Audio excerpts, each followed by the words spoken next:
Hi welcome back friends, this is Yawar Ali and you are watching solution channel. तो पिछले video में हमने बात की थी क्लासिफिकेशन ऑफ मैटर की। इसमें हमने होमोजीनियस, हेटेरोजीनियस, कोलाइट, सस्पेंशन जैसे टॉपिक्स पर पिछले वीडियो में बात की थी। तो आज हम एक नया वीडियो लेकर आए हैं जिसमें हम बात करेंगे प्रॉपर्टीज़ ऑफ मैटर पर। ठीक है, तो चलिए शुरू करते हैं। ओके, सबसे पहले इसका एक बार स्क्रीनशॉट ले लीजिए, उसके बाद हम अपना वीडियो शुरू करते हैं। ठीक हो गया, चलिए ठीक। तो सबसे पहले हम बात करेंगे फिजिकल प्रॉपर्टीज़। मैटर की टू टाइप की प्रॉपर्टी होती हैं, physical properties and chemical properties. In properties को आप पहले भी बाइक क्लासेस में पढ़ चुके हैं, यहाँ पर हम जो है इसको एक बार थोड़ा सा रिवाइज कर लेते हैं। तो चलिए सबसे पहले हम स्टार्ट करते हैं फिजिकल प्रॉपर्टी। ओके, तो फिजिकल प्रॉपर्टी क्या होती हैं? These properties can be observe और measured without changing the composition of matter. यानी कि फिजिकल प्रॉपर्टी वो प्रॉपर्टी होती हैं जो मैटर के कंपोजिशन में कोई चेंज किए बिना इनको ऑब्जर्व किया जा सकता है या फिर मेजर किया जा सकता है। These properties are observe when a physical change occur. और फिजिकल प्रॉपर्टी कब ऑब्जर्व या मेजर होती हैं? जब कोई फिजिकल चेंज होता है। कैसे? चलिए देखते हैं, एग्जाम्पल लेते हैं एक। मान लीजिए मैंने लिक्विड वाटर लिया और उसको मैंने हीट किया। लिक्विड वाटर को अगर हम हीट करेंगे तो वो वेपर फॉर्म में कन्वर्ट हो जाएगा।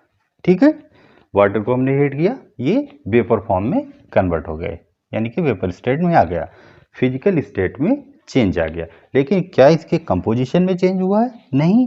जो वाटर का फार्मूला था वो भी H2O था और वेपर का फार्मूला है वो भी H2O है। यानी कि वेपर के अंदर जो मॉलिक्यूल्स हैं वाटर के, उनका फार्मूला भी H2O है और वाटर में जो मॉलिक्यूल्स हैं उनका फार्मूला भी H2O है। तो मैटर के कंपोजिशन में कोई चेंज हुआ नहीं हुआ, केवल क्या हुआ, इसकी फिजिकल स्टेट यानी कि जो फिजिकल अपीयरेंस है उसमें चेंज हो गया। ओके, तो इस टाइप के चेंज को क्या बोलते हैं? Physical change. और एग्जांपल ले लेते हैं, जैसे मान लिया फिर मैंने लिक्विड वाटर को लिया और लिक्विड वाटर को इस बार हमने क्या कर दिया, इसको कूल कर दिया। ठीक है, कूल करने पर अब क्या होगा, वाटर आइस में कन्वर्ट हो जाएगा, यानी कि सॉलिड स्टेट में आ गया। ठीक, तो अभी क्या वाटर की कंपोजिशन में कोई चेंज हुआ? नहीं, यहाँ पर भी H2O ही फार्मूला है और यहाँ पर भी वाटर के एक मॉलिक्यूल का फार्मूला H2O ही है, यानी कि आइस के एक मॉलिक्यूल का फार्मूला H2O ही है। तो फिजिकल स्टेट चेंज हो गई, यानी कि फिजिकल अपीयरेंस, लेकिन वाटर का जो मॉलिक्यूलर कंपोजिशन है उसमें कोई चेंज नहीं हुआ। तो इस टाइप के सारे चेंज क्या कहलाते हैं? हमारे फिजिकल चेंज। ठीक, अब हम देखते हैं और क्या क्या हमने अपीयर किया यहाँ पर। पहले यहाँ पर हम देखते हैं, यहाँ पर हमने H2O को क्या किया, वाटर को हमने क्या किया, हीट किया। तो हीट किया, यहाँ पर हीट करने पर ये वेपर फॉर्म में आया, तो हमने इसको हीट किया, यानी कि इसके बॉइलिंग पॉइंट पर हीट किया होगा। तो यहाँ पर हमने क्या ऑब्जर्व किया है? बॉइलिंग पॉइंट, यानी कि हमने मटेरियल के कंपोजिशन में कोई चेंज किए बिना कौन सी प्रॉपर्टी ऑब्जर्व कर ली? Boiling point. तो यानी कि बॉइलिंग पॉइंट क्या है? फिजिकल प्रॉपर्टी है। ठीक, यहाँ पर हम देखें, हमने वाटर को कूल किया और कूल करके हमने आइस में कन्वर्ट किया, कंपोजिशन में कोई चेंज नहीं हुआ। तो यहाँ पर हमने क्या किया, कौन सी प्रॉपर्टी ऑब्जर्व की है? फ्रीजिंग पॉइंट, फ्रीजिंग पॉइंट, यानी कि इस टाइप की प्रॉपर्टी, यानी कि ये प्रॉपर्टी जो है, जो मटेरियल के कंपोजिशन में कोई चेंज किए बिना ऑब्जर्व हो जाती हैं, ऐसी प्रॉपर्टी को हम क्या बोलते हैं? Physical property. ठीक है, तो और भी फिजिकल प्रॉपर्टी होती हैं इसके अलावा, जैसे बॉइलिंग पॉइंट हो गया, मेल्टिंग पॉइंट हो गया, फ्रीजिंग पॉइंट हो गया, मास हो गया, वॉल्यूम हो गया, तो कलर हो गया। ये सारी की सारी प्रॉपर्टी जो होती हैं हमारी कैसी हैं? Physical property. यहाँ पर एक चीज हम और देखते हैं, वाटर कैसा होता है? Colourless, colourless. और आइस आपने देखा होता है कैसा हो जाता है? वाइट हो जाता है, कलर में वाइट सा हो जाता है। तो यहाँ पर कलर चेंज हो गया, ठीक है, तो हमने कलर वाली प्रॉपर्टी को ऑब्जर्व कर लिया, लेकिन कंपोजिशन में कोई चेंज नहीं हुआ, तो कलर भी आपकी कैसी है, फिजिकल प्रॉपर्टी है। ठीक है, तो इस टाइप की सारी प्रॉपर्टी जिनको हम ऑब्जर्व कर सकते हैं, मेजर करते सकते हैं without changing the composition of matter, उन सबको हम फिजिकल प्रॉपर्टी बोलते हैं। ठीक है, तो फिजिकल प्रॉपर्टी जो होती हैं इनको टू कैटेगरी में डिवाइड किया गया है। क्या? एक्सटेंसिव फिजिकल प्रॉपर्टी और इंटेंसिव फिजिकल प्रॉपर्टी। अब हम बात करते हैं कि एक्सटेंसिव फिजिकल प्रॉपर्टी क्या होती है। पहला नंबर लेके, एक्सटेंसिव फिजिकल प्रॉपर्टी वो प्रॉपर्टी होती हैं जो अमाउंट ऑफ मैटर पर डिपेंड करती हैं। ठीक है, यानी कि अगर अमाउंट ऑफ मैटर में कोई चेंज होगा तो फिर इनमें भी कोई ना कोई चेंज हो जाएगा। जैसे क्या? मास, ठीक है, वॉल्यूम, लेंथ, मोल नंबर, इस टाइप की प्रॉपर्टी जो होती है इनको क्या बोलते हैं? Extensive property. ये मैटर पर डिपेंड करती है। मैटर कम होगा तो मास कम हो जाएगा। ठीक है, मैटर कम होगा तो वॉल्यूम भी कम हो जाएगा, मैटर ज़्यादा करेंगे तो वॉल्यूम भी ज़्यादा हो जाएगा। ठीक, मैटर कम करेंगे या ज़्यादा करेंगे तो लेंथ भी उसी हिसाब से कम या ज़्यादा होगी। मैटर कम होगा तो मोल का नंबर भी कम हो जाएगा। ठीक, तो इस टाइप की प्रॉपर्टी जो अमाउंट ऑफ मैटर पर डिपेंड करती हैं इसको हम क्या बोलते हैं? Extensive physical property. ठीक, दूसरी कैटेगरी क्या है? Intensive physical property. ठीक है, इंटेंसिव फिजिकल प्रॉपर्टी क्या होती है? ये फिजिकल प्रॉपर्टी जो होती हैं जो अमाउंट ऑफ मैटर पर डिपेंड नहीं करती। ये प्रॉपर्टी कौन कौन सी हो सकती हैं? जैसे टेम्परेचर हो गया, प्रेशर हो गया, boiling point, melting point, colour, density, electrical conductivity etcetera, और भी इसी टाइप से बहुत सी प्रॉपर्टी हो सकती हैं। तो टेम्परेचर कैसे? जैसे मान लो अगर मेरे पास ये 100 ग्राम को मटेरियल है, इसको मैं रख कर देता हूँ। ठीक, मान लीजिए मेरे पास एक कोई 100 ग्राम मटेरियल है और दूसरा सेम मटेरियल, दूसरा सैंपल जो है वो 200 ग्राम है। 200 ग्राम मटेरियल सेम है। ठीक है, अब हम इसको हीट करते हैं। ठीक है, मान लीजिए ये 100 डिग्री सेल्सियस पर क्या होता है? बॉइल होता है। तो ये क्या 200 पर बॉइल होगा? नहीं, क्योंकि मटेरियल सेम है। तो ये भी कितने पर बॉइल होगा? 100 डिग्री सेल्सियस पर ही क्या होगा? बॉइल होगा। तो बॉइलिंग पॉइंट को क्या मटेरियल के अमाउंट से कोई फर्क पड़ा? नहीं, जितने डिग्री सेल्सियस पर वो बॉइल होता था कम मटेरियल उतने पर ही ज़्यादा मटेरियल बॉइल होगा। तो बॉइलिंग पॉइंट जो है वो कैसी है? इंटेंसिव प्रॉपर्टी है, क्योंकि ये मटेरियल के अमाउंट पर डिपेंड नहीं करती। ऐसे मान लो अगर हम इसको फ्रीज करते हैं तो भी सेम कंडीशन होगी। ठीक है, इसके अलावा मान लो अगर हम डेंसिटी चेक करते हैं, अगर मैं 100 ग्राम मटेरियल की डेंसिटी चेक करूं और 200 ग्राम मटेरियल की डेंसिटी चेक करूं तो क्या डेंसिटी में कोई फर्क पड़ेगा? नहीं, कोई फर्क नहीं पड़ेगा। क्यों? क्योंकि जितनी डेंसिटी यहाँ पर निकलेगी उतनी डेंसिटी यहाँ पर निकलेगी, क्योंकि मटेरियल सेम है। इसीलिए डेंसिटी भी कैसी है? हमारी इंटेंसिव प्रॉपर्टी है।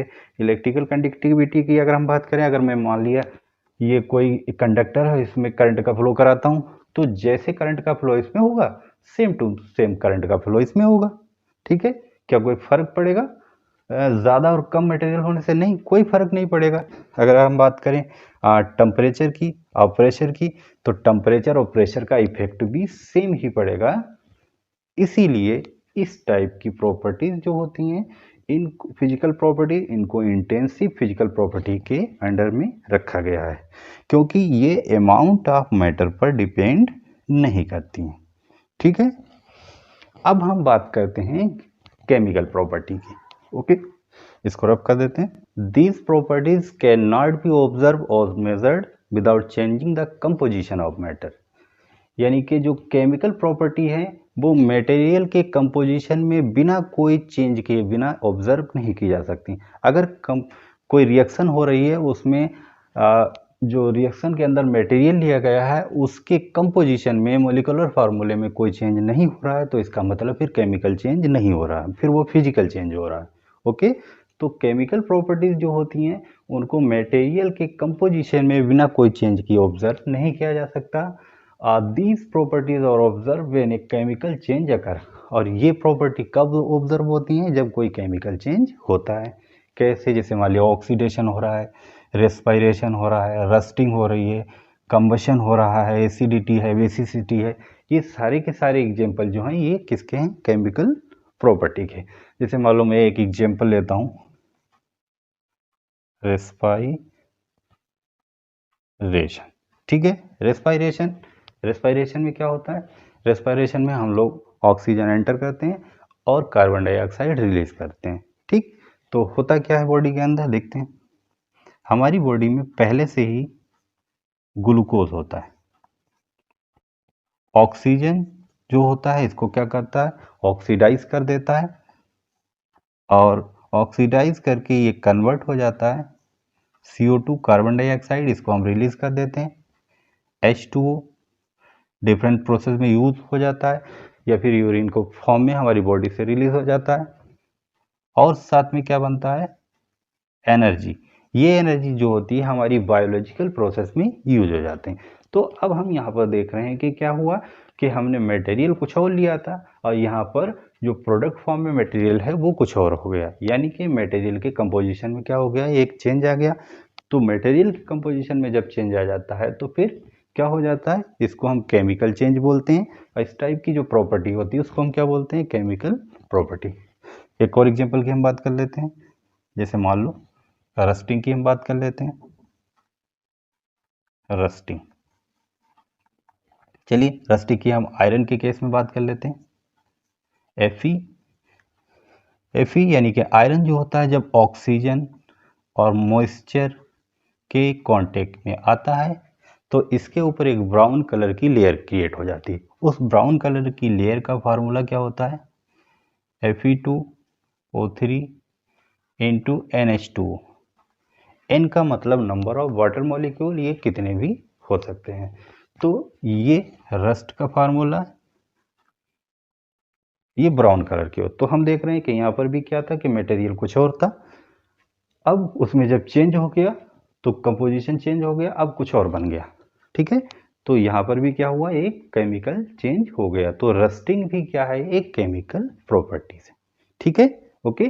तो ये हमारी हो गई केमिकल प्रॉपर्टीज। चलिए अब हम मैटर की कुछ प्रॉपर्टी पर बात कर लेते हैं, जैसे mass, weight, volume, density, temperature. Okay, तो इसको रफ कर देते हैं। ठीक है, ओके। चलिए, तो अब हम बात करेंगे प्रॉपर्टीज ऑफ मैटर की। प्रॉपर्टीज ऑफ मैटर में सबसे पहले हम बात करेंगे मास की। ओके, मास को एक फॉर्म में और लिखा जाता है वेट, लेकिन दोनों टर्म में बहुत डिफरेंस है। ठीक है, यहाँ पर हम उन्हीं डिफरेंसेस को डिस्कस करेंगे।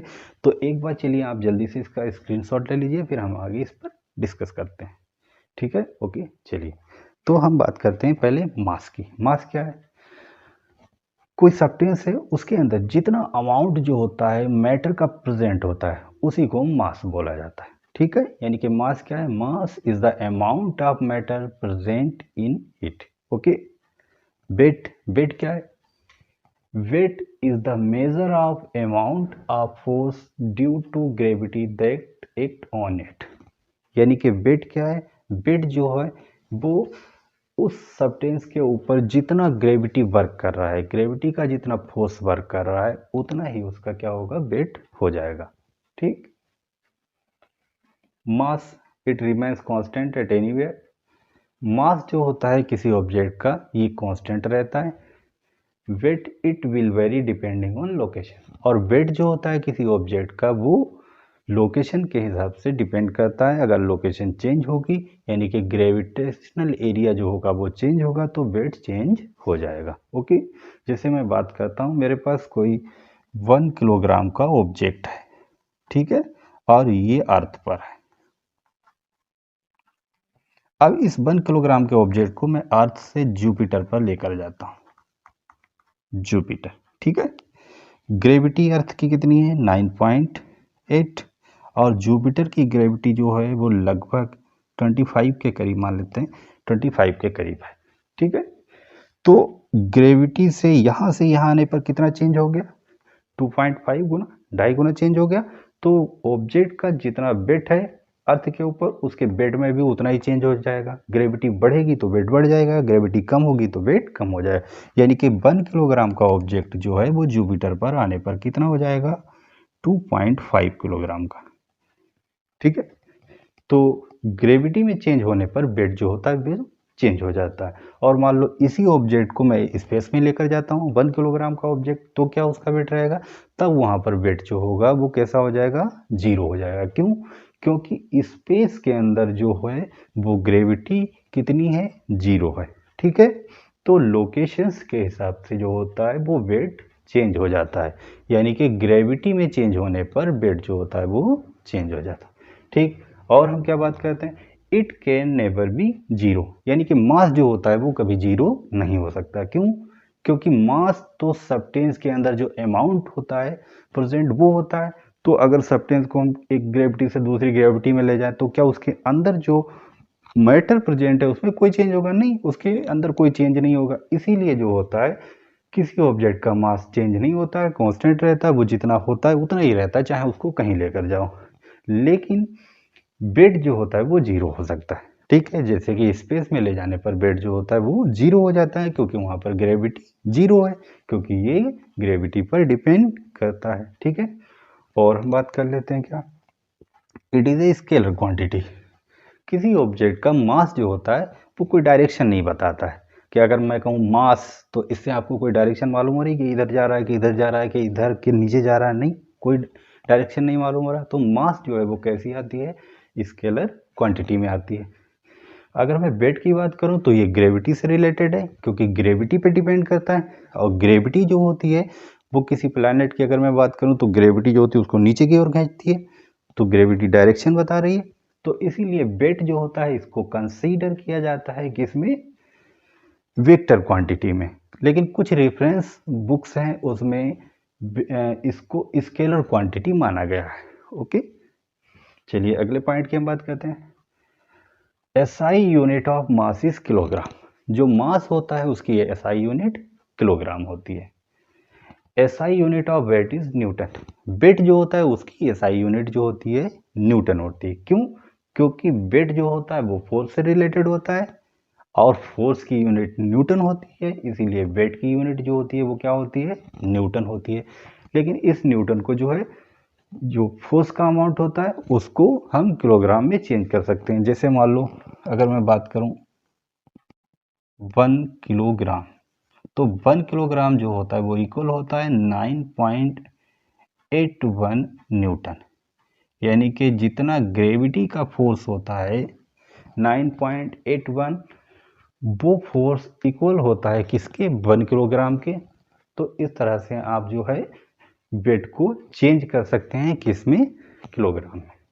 और हम क्या बात कर लेते हैं, for mass calculation we can use formula mass equal to volume into density. ये डेंसिटी का फार्मूला है, डेंसिटी बराबर क्या होता है, मास पर यूनिट वॉल्यूम।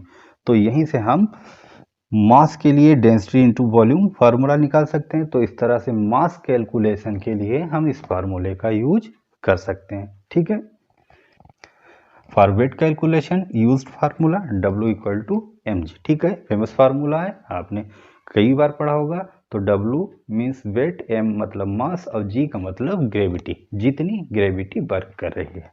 ठीक है, तो ये डिफरेंसेस हो गए मास और वेट में। अब हम नेक्स्ट प्रॉपर्टी ऑफ मैटर की बात करते हैं, वॉल्यूम। ठीक है, ओके, इसको रफ कर देते हैं। चलिए, तो चलिए अब हम नेक्स्ट प्रॉपर्टी ऑफ मैटर की बात करेंगे, यानी कि वॉल्यूम। ठीक है, तो वॉल्यूम क्या है इसको हम समझते हैं, इसको हम पहले भी पढ़ चुके हैं, एक बार इसका रिवीजन कर लेते हैं। ठीक है, जैसे मान लेते हैं कोई ऑब्जेक्ट है, जैसे मान लो ये पेन है, इस पेन ने जो है कितना स्पेस यहाँ पर ऑक्यूपाई किया हुआ है, वही क्या कहलाएगा, इसका वॉल्यूम कहलाएगा। यानी कि कोई भी ऑब्जेक्ट है उसने जितना भी स्पेस ऑक्यूपाई किया है वो उसका वॉल्यूम कहलाएगा। ऑब्जेक्ट जो है वो आपका सॉलिड भी हो सकता है, लिक्विड भी हो सकता है, गैस भी हो सकता है। तो वॉल्यूम क्या है, volume is the amount of A 3D space occupied by a substance. Substance solid भी हो सकता है, लिक्विड भी हो सकता है और गैस भी हो सकता है। ओके, तो किसी ऑब्जेक्ट ने जितना एरिया 3D में कवर किया हुआ है, ऑक्यूपाई किया हुआ है, वही उसका वॉल्यूम कहलाएगा। अब ऑब्जेक्ट जो हैं वो डिफरेंट डिफरेंट शेप के होते हैं, इसलिए उनके एरिया भी डिफरेंट डिफरेंट होते हैं। तो चलिए हम कुछ जनरल वॉल्यूम्स की बात कर लेते हैं जिनका आगे हम केमिस्ट्री में यूज होगा। जैसे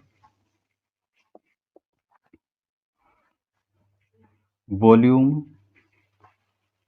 ऑफ ए स्क्वायर क्यूब, यानी कि किसी स्क्वायर क्यूब का वॉल्यूम जो होता है वो इस तरह से दिया होता है।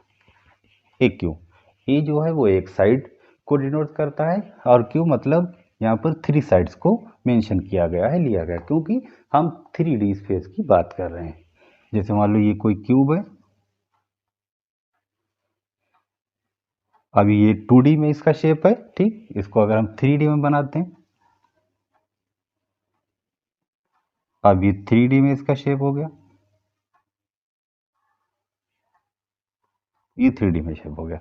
तो हमको मान लिया यहाँ पर इस पॉइंट पर देखें तो एक साइड मान लो हमने ये एक ले ली, एक साइड मान लो हमने ये ले ली, और एक साइड हमने ये ले ली। तो ये 3 साइड जो हो गई, ओके, इसी को हम यहाँ पर लिख लेते हैं, ये एक हो गया। तो वॉल्यूम ऑफ स्क्वायर क्यूब, इसको हम एक क्यू लिखते हैं, ठीक है। क्यों? क्योंकि स्क्वायर क्यूब की बात हो रही, तो सारी की सारी साइड्स जो होती हैं वो कैसी होती हैं, इक्वल होती हैं। जैसे मान लो अगर ये 1 मीटर है तो फिर ये भी 1 मीटर होगी, यानी कि जितनी भी साइड्स इसमें हैं वो सारी की सारी कैसी हो जाएंगी, 1 मीटर होगी, अगर एक 1 मीटर है, ओके। और कौन से वॉल्यूम यूज आ सकते हैं केमिस्ट्री में? Volume of A sphere, volume of A sphere जो होता है वो होता है 4/3 पाई आर क्यूब, ठीक है। जैसे मान लो ये कोई स्फीयर है, इसके वॉल्यूम की बात हो रही, ओके। स्फीयर मान लो ये वॉल है, ठीक है, तो इसके वॉल्यूम की बात हो रही है। तो यहाँ पर जो होता है रेडियस, यहाँ पर आर क्यू लगा हुआ है तो 3 रेडियस का यूज कर लेते हैं। जैसे मान लो मैं बीच में से एक लाइन ऐसे करके डाल देता हूँ, ये सेंटर है, तो यहाँ से इधर की ओर एक रेडियस, यहाँ से इधर की ओर एक रेडियस, और यहाँ से इधर की ओर एक रेडियस, ठीक है। तो ये 3 रेडियस हो गई। तो वॉल्यूम ऑफ स्फीयर जो होता है इसको इस तरह से लिख लेते हैं। अगर मैं बात करूं वॉल्यूम ऑफ हाफ स्फीयर, तो हाफ स्फीयर का वॉल्यूम जो होता है ऊपर के नंबर को हाफ कर देते हैं, यानी कि 2/3 पाई आर क्यू, ठीक है। तो ये वॉल्यूम जो हो जाता है, ये हाफ स्फीयर क्या हो जाता है। इन फार्मूलों का यूज जो है हम नेक्स्ट चैप्टर यानी कि एटॉमिक स्ट्रक्चर में करेंगे। और वॉल्यूम, हम सिलेंडर के वॉल्यूम की बात कर लेते हैं। वॉल्यूम ऑफ सिलेंडर, सिलेंडर का वॉल्यूम जो होता है इसको लिखते हैं पाई आर स्क्वायर एच। यहाँ पर सिलेंडर इस टाइप से होता है, ठीक है। यहाँ नीचे का एरिया राउंड है, यहाँ पर मैं सेंटर से इधर की ओर कर लेता हूँ, तो ये एक साइड हो गई, इसको आर रेडियस कर लेते हैं। इधर की एक साइड हो गई, ये दूसरी आर हो गई, ठीक है। और इसकी हाइट ये एच हो गया, ठीक है। तो यहाँ पर ये फार्मूले में इंक्लूड होती हैं, यानी कि 3 साइड्स हो गई, 2 आर 2 साइड्स, और एक एच एक तीसरी साइड, ठीक है। तो लगभग इन्हीं फार्मूलों का यूज होगा आगे, और अगर किसी फार्मूले का यूज होगा तो फिर हम उसे आगे देख लेंगे, ओके। तो ये कुछ वॉल्यूम के फार्मूले हो गए। अब हम बात कर लेते हैं कि इसकी यूनिट क्या होती है, ओके। इसको रफ कर देता हूँ। तो अब हम बात करेंगे यूनिट्स ऑफ वॉल्यूम, वॉल्यूम की यूनिट की, यूनिट्स ऑफ वॉल्यूम। तो वॉल्यूम की जो यूनिट होती है वो लेंथ की यूनिट होती है, लेंथ क्यू, ओके। वॉल्यूम की जो यूनिट होती है वो लेंथ क्यू, ऐसा करके लिखते हैं। अब ये लेंथ जो है मीटर में भी हो सकती है, डेकामीटर में भी हो सकती है, सेंटीमीटर में भी हो सकती है, मिलीमीटर में भी हो सकती है। जैसे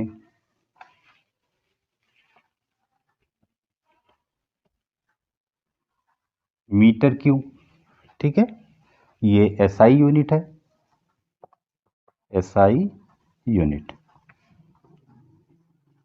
decametre cube, centimetre cube. Chemistry lab में हम इन छोटी यूनिट्स का यूज करते हैं, डेकामीटर क्यूब, सेंटीमीटर क्यूब। क्यों? क्योंकि वहाँ पर हम वो थोड़े से अमाउंट को यूज करते हैं ज़्यादातर एक्सपेरिमेंट के लिए, इसीलिए वहाँ पर मुझे कैलकुलेशन के लिए ज़्यादातर इन यूनिट्स की ज़रूरत पड़ती है। Okay,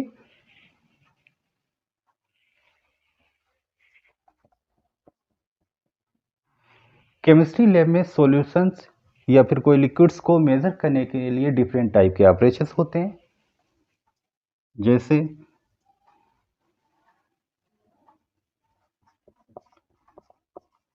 operations used in lab for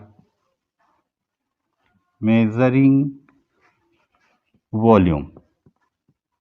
तो वॉल्यूम को मेजर करने के लिए बहुत से ऑपरेशंस होते हैं, आपने देखा होगा ग्लास के होते हैं। ओके, जैसे मान लो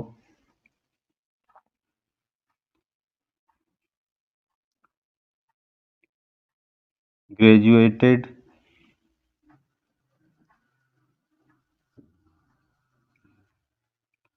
सिलेंडर, ठीक है। ये ग्रेजुएटेड सिलेंडर, इसमें खास क्या है कि ये पहला सिलेंडर है जो ग्रेजुएट होता है, बाकी सब अंडर ग्रेजुएट है तो ये एक नाम है खाली। और burette, burette, pipette, pipette, volumetric flask, volumetric flask, etcetera. तो केमिस्ट्री लैब के अंदर इन टाइप के ऑपरेशंस का, यानी इन ऑपरेशंस का यूज किया जाता है किसी सॉल्यूशन का वॉल्यूम मेजर करने के लिए, ठीक है। तो इन यूनिट्स के अलावा कुछ और यूनिट्स भी होती हैं जिनसे वॉल्यूम को मेजर किया जाता है, जैसे सम अदर यूनिट्स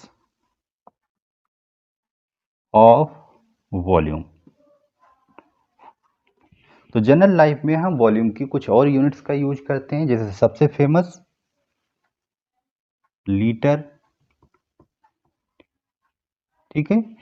तो लीटर बहुत फेमस है, हम ये डीजल, पेट्रोल या बहुत सी चीज़ें हैं इनको ज़्यादातर हम लीटर में ही बात करते हैं। इसके अलावा गैलन, बैरल, इनके भी आपने नाम सुने होंगे। तो ये कुछ जनरल यूनिट्स हैं वॉल्यूम की, इनका भी यूज किया जाता है। ओके, तो यहाँ पर हम जो हमारी सबसे कॉमन यूनिट है लीटर, इसकी हम बात कर लेते हैं। कॉमनली हम जनरल लाइफ में इसका बहुत यूज करते हैं। तो चलिए हम देखते हैं कि अब हमारी जो जनरल यूनिट है लीटर, जिसको हम जनरल लाइफ में बहुत यूज़ करते हैं, इसको हम मीटर क्यूब में कैसे कन्वर्ट कर सकते हैं, या फिर डेकामीटर में, या फिर सेंटीमीटर में, या फिर मिलीमीटर क्यूब में हम कैसे कन्वर्ट कर सकते हैं। तो लीटर इनटू मीटर क्यूब, या फिर डेकामीटर क्यूब, या फिर सेंटीमीटर क्यूब, या फिर मिलीमीटर क्यूब में भी हम कन्वर्ट कर सकते हैं। तो देखते हैं हम इनको आपस में कैसे कन्वर्ट कर सकते हैं, या फिर लीटर का इनके साथ में क्या रिलेशन है। ओके, यदि कोई 1 मीटर स्क्वायर की क्यूब है, ऐसे करके ये कोई क्यूब है 1 मीटर स्क्वायर की, 1 मीटर स्क्वायर की क्यूब टाइप का कोई बर्तन है। ओके, अगर हम इसके अंदर किसी लिक्विड को फिल करें तो वो कितना आएगा, 1000 लीटर। 1000 लीटर, ये आपको ध्यान में रखना है। यानी कि अगर कोई 1 मीटर स्क्वायर की क्यूब टाइप का कोई बर्तन है तो उसमें 1000 लीटर जो है कोई लिक्विड आ जाएगा। ओके, इसकी सारी साइड्स जो हैं वो कितनी हैं, 1 मीटर, 1 मीटर, ये सारी साइड जितनी भी साइड्स हैं इसमें सारी की सारी 1 मीटर की है। ठीक है, तो यहाँ से हम क्या लिख सकते हैं कि 1000 लीटर इक्वल टू, ठीक है, 1 metre to 1 metre into 1 metre. ठीक है, यानी कि 1000 litre equal to 1 metre cube. Okay, की बात है, क्योंकि 3 डायमेंशन में मालूम होता है इसलिए हमने 3 टाइम जो है 1 इंटू 1 इंटू 1 मीटर लिया है। ओके, अब देखते हैं, ओ सॉरी, 1000 लीटर। अब देखते हैं, हम 1 लीटर के रेस्पेक्ट में बात करते हैं तो 1 लीटर इक्वल टू क्या हो जाएगा, 1/1000। ठीक है, ये इसको यहाँ पर मैं 1 लिखूँ या 3 टाइम लिख दूँ 1 इंटू 1 इंटू 1 तब भी वो 1 ही रहेगा। तो 1000, तो यहाँ पर अगर इसको सोल्व करते हैं तो क्या आ जाएगा, 0.001 मीटर क्यूब। यानी कि 1 लीटर को अगर हम मीटर क्यूब में कन्वर्ट करें तो क्या आ जाएगा, 0.001 मीटर क्यूब। ठीक है, अब हम अगर 1 लीटर को डेकामीटर क्यूब में कन्वर्ट करते हैं, एक चीज़ यहाँ पर और ध्यान रखिए कि 1 मीटर इक्वल टू 10 डेकामीटर। ठीक है, 1 metre equal to 100 centimetre and 1 metre equal to 1000 millimetre. ठीक है, ये आप सबको ही पता होगा। ओके, चलिए आगे बढ़ते हैं। तो 1 litre equal to 0.001 metre cube हो गया। अब हम इसको डेकामीटर में कन्वर्ट करते हैं 1 लीटर को, तो 1 लीटर इक्वल टू, ठीक, अब हम डेकामीटर में कन्वर्ट करेंगे तो यानी कि यहाँ पर जो है अब 10 लेंगे, 10 इंटू 10 इंटू 10, क्योंकि 1 मीटर इक्वल टू 10 है तो यहाँ पर अब 10 10 10, यानी कि ये 3 साइड्स जो हैं वो क्या आ जाएंगी, 10 10 आ जाएंगी। तो यहाँ पर हम ऊपर, यहाँ पर 1 का मतलब क्या है, 1 इंटू 1 इंटू 1, तो यहाँ पर अब हम वैसे लिखेंगे 10 इंटू 10 इंटू 10 अपॉन 1000। ठीक, तो 3 0 हैं, इन 3 0 से ये 3 0 कैंसिल हो गए, तो क्या आ जाएगा, 1 डेकामीटर क्यूब। यानी कि 1 लीटर इक्वल टू क्या आ गया, 1 डेकामीटर क्यूब।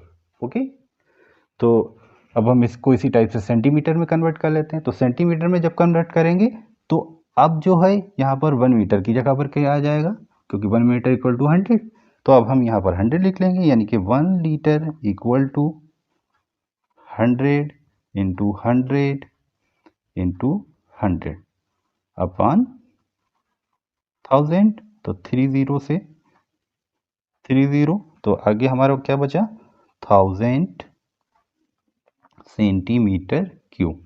यानी कि 1 लीटर किसके इक्वल होगा, 1000 सेंटीमीटर क्यूब के। ठीक है, मिलीमीटर में भी कन्वर्ट कर लेते हैं, तो 1 लीटर इक्वल टू, अब मिलीमीटर में जब हम बात करेंगे तो 1 मीटर की जगह पर हम क्या लिखेंगे, 1000 mm, तो ऊपर हम 3 टाइम 1000 लिखेंगे, 1000 इंटू 1000 इंटू 1000 अपॉन 1000, एक 1000 से एक 1000 गया, 2000 बचा, यानी कि 6 0, तो यहाँ पर हम क्या लिख सकते हैं, 1 इंटू 10 की पावर 6 मिलीमीटर क्यूब। यानी कि 1 लीटर इक्वल टू क्या हो जाएगा, 1 इंटू 10 की पावर 6 मीटर क्यूब। तो आप इस तरह से जो है लीटर को मीटर में कन्वर्ट कर सकते हैं या फिर मीटर को जस्ट इसके अपोजिट लीटर में कन्वर्ट कर सकते हैं। तो ये हमारी यूनिट हो गई वॉल्यूम। ठीक है, और हाँ, हमने 2 यूनिट की और बात की थी, बैरल और गैलन, तो उनका रिलेशन भी हम लीटर के साथ में आपको बता देते हैं। तो 1 बैरल इक्वल टू, अबाउट में होता है लगभग 159 लीटर। ओके, वायरल जो होता है वो आपका ड्राई भी हो सकता है और लिक्विड भी हो सकता है। यहाँ पर हम लिक्विड वायरल की बात कर रहे हैं, ठीक है। तो वन लिक्विड वायरल जो होता है वो लगभग इक्वल टू होता है 159 लीटर के। ओके, और one barrel equal to 42 US gallon होता है। इसको बस ऐसे अपनी जनरल नॉलेज के लिए ध्यान में रखना, ठीक है। तो ये तो बात हो गई हमारी वॉल्यूम पर।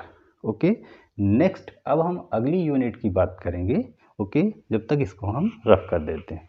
ओके, तो चलिए अब हम नेक्स्ट प्रॉपर्टी ऑफ मैटर की बात करते हैं, यानी कि डेंसिटी। तो इसको आपने खूब पढ़ रखा है डेंसिटी को, तो एक बार इसको जरा हम रिवाइज कर लेते हैं। ओके, तो डेंसिटी क्या होती है? तो डेंसिटी जो होती है वो दरअसल हमें ये बताती है कि किसी सब्सटेंस के अंदर जो पार्टिकल्स हैं उसके वो कितने पास पास हैं या कितने दूर दूर हैं। जैसे मैं बात करूं अगर गैस और लिक्विड और सॉलिड, ठीक है। तो मान लो ये कोई गैस का चेंबर है, इसमें ये गैस के पार्टिकल्स हैं। अगर मैं लिक्विड की बात करूं तो ये लिक्विड के पार्टिकल्स हैं इस तरह से, क्योंकि लिक्विड के पार्टिकल्स में कम स्पेस होता है। अगर मैं सॉलिड की बात करूं तो सॉलिड के पार्टिकल्स बिल्कुल क्लोजली होते हैं इस टाइप से। सॉलिड्स के पार्टिकल्स पे बहुत कम स्पेस होता है। ओके, तो हम देख रहे हैं यहाँ पर ये बहुत ज़्यादा डेंसर है, ये उससे कम डेंसर है, ये सबसे कम डेंसर है, यानी कि इसकी डेंसिटी सबसे ज़्यादा है। यानी कि सॉलिड्स की डेंसिटी जो होती है वो सबसे ज़्यादा होती है, फिर उससे कम लिक्विड्स की होती है, फिर उससे कम गैसेस की। ओके, तो density of A substance is its mass per unit volume, mass per unit volume. Okay, तो डेंसिटी क्या है? डेंसिटी किसी सब्सटेंस की क्या है कि उसका मास और उसके वॉल्यूम का रेशियो है। ओके, जैसे मान लो यहाँ पर ये कोई सब्सटेंस है, ये इसके पार्टिकल्स हैं, ऐसे करके ये इस तरह से मान लो इसमें पार्टिकल्स ऐसे करके अरेंज हैं। मान लीजिए मैं यहाँ पर कोई इतना स्पेस ले लेता हूँ, ये मैंने कोई वॉल्यूम ले लिया, ठीक है। अब इस वॉल्यूम में, ठीक है, जो पार्टिकल्स हैं उनका मास, ठीक, और ये जो स्पेस है इसका कितना वॉल्यूम है, उसका रेशियो ही क्या कहलाएगा? डेंसिटी कहलाएगा, ठीक है। तो डेंसिटी क्या हो गया? Density equal to mass upon volume, यानी कि हमारे पास फार्मूला क्या हो गया? Density equal to mass per unit volume, ठीक है। अगर हम इसकी यूनिट की बात करें तो इसकी यूनिट यहीं से कैलकुलेट कर लेंगे। मास की यूनिट क्या होती है? किलोग्राम, और वॉल्यूम की यूनिट क्या होती है? Metre cube. एसआई यूनिट की हम बात कर रहे हैं, तो ये किलोग्राम पर मीटर क्यूब, ये एसआई यूनिट हो गई। इसको हम ऐसे लिख सकते हैं। इसको हम और भी कई तरह से एक्सप्रेस कर सकते हैं, जैसे ग्राम पर सेंटीमीटर क्यूब। जनरली लेबोरेटरी में जो केमिस्ट्री लैब होती है उसमें इस टाइप से इसको एक्सप्रेस करते हैं, क्योंकि हम वहाँ पर बहुत थोड़ा सा सब्सटेंस लेते हैं। ओके, तो जनरली हम इजी कैलकुलेशन के लिए ग्राम पर सेंटीमीटर क्यूब जो है यूनिट का यूज़ करते हैं। ओके, तो ये हमारी डेंसिटी हो गई। डेंसिटी क्या है? Density of a substance is its mass per unit volume. ये हमारा डेंसिटी को कैलकुलेट करने का क्या हो जाएगा? फार्मूला हो जाएगा, ठीक है।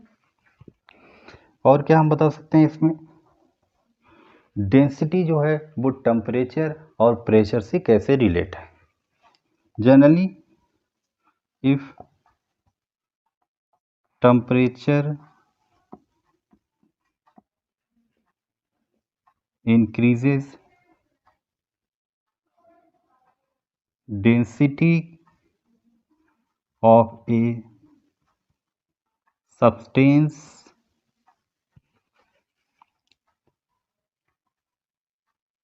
डिक्रीज है, यानी कि टेम्परेचर बढ़ाने पर जो होता है सब्सटेंस की डेंसिटी क्या हो जाती है, डिक्रीज हो जाती है। क्यों? क्योंकि जब हम टेम्परेचर बढ़ाने का मतलब हो गया हम सब्सटेंस को हीट कर रहे हैं, जब हम सब्सटेंस को हीट करेंगे तो उसके पार्टिकल्स जो होंगे वो काइनेटिक एनर्जी गेन करेंगे। काइनेटिक एनर्जी जब वो गेन करेंगे तो उनमें मूवमेंट स्टार्ट होगा, मूवमेंट स्टार्ट होगा तो वो इधर उधर भागेंगे, और जब भागेंगे तो उनमें स्पेस क्रिएट होगा।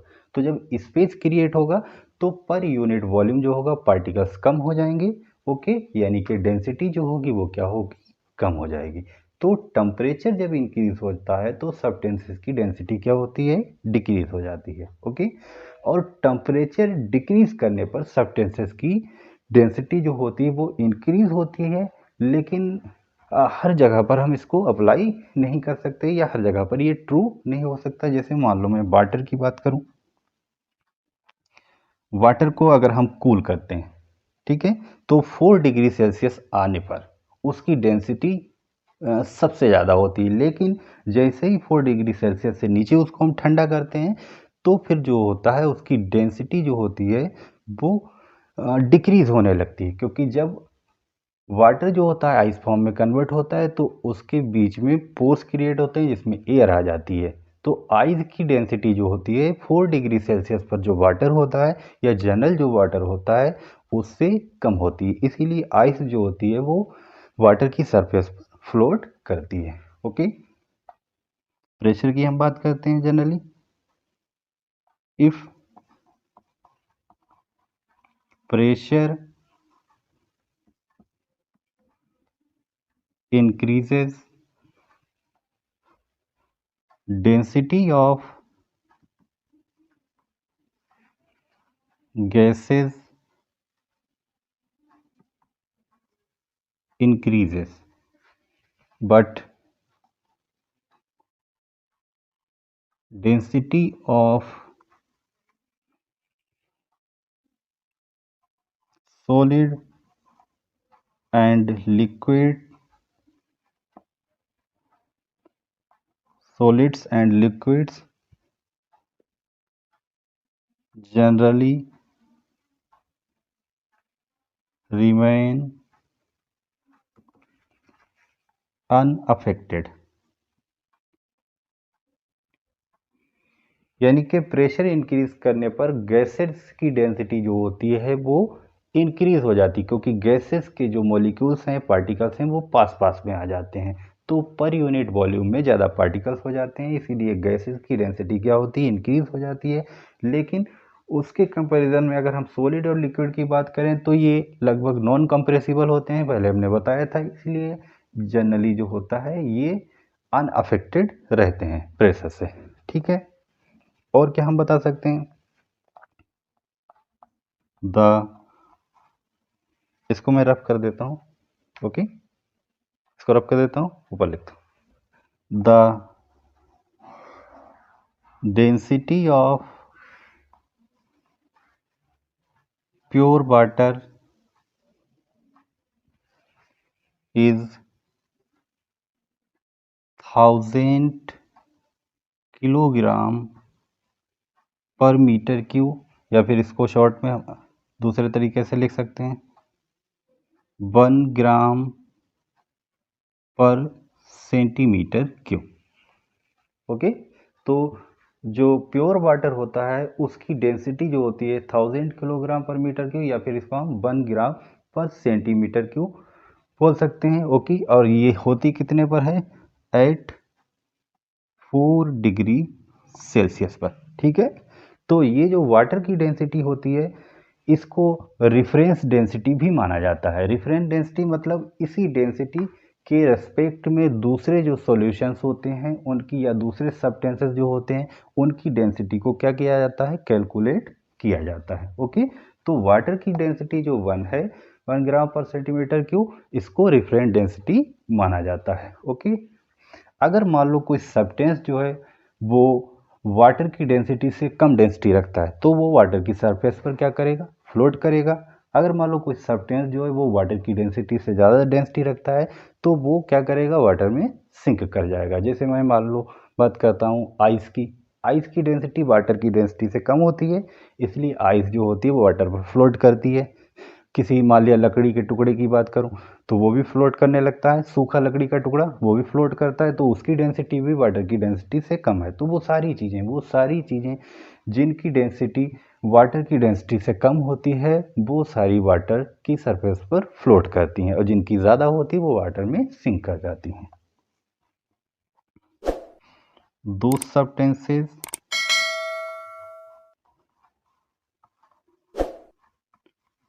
which have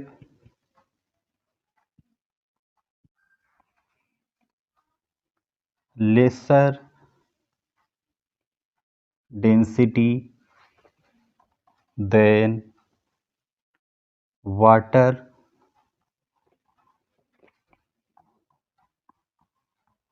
float on water surface। Example जैसे ice and those which have greater density than water sinks in water। Example जैसे आयरन वाटर में क्या करता है, सिंक कर जाता है। ठीक है, तो ये हमारी हो गई डेंसिटी। ओके, तो बच्चों आज का लेक्चर हम यहीं पर खत्म करते हैं। नेक्स्ट लेक्चर हम जल्दी ही लेकर आएंगे, उसमें हम मैटर की न्यू प्रॉपर्टी लाएंगे, टेम्परेचर। ओके, तब तक के लिए आप लोग अच्छे से पढ़ाई करते रहिए और हमारे वीडियो को ज़्यादा से ज़्यादा लाइक शेयर और सब्सक्राइब कीजिएगा। Okay, thank you.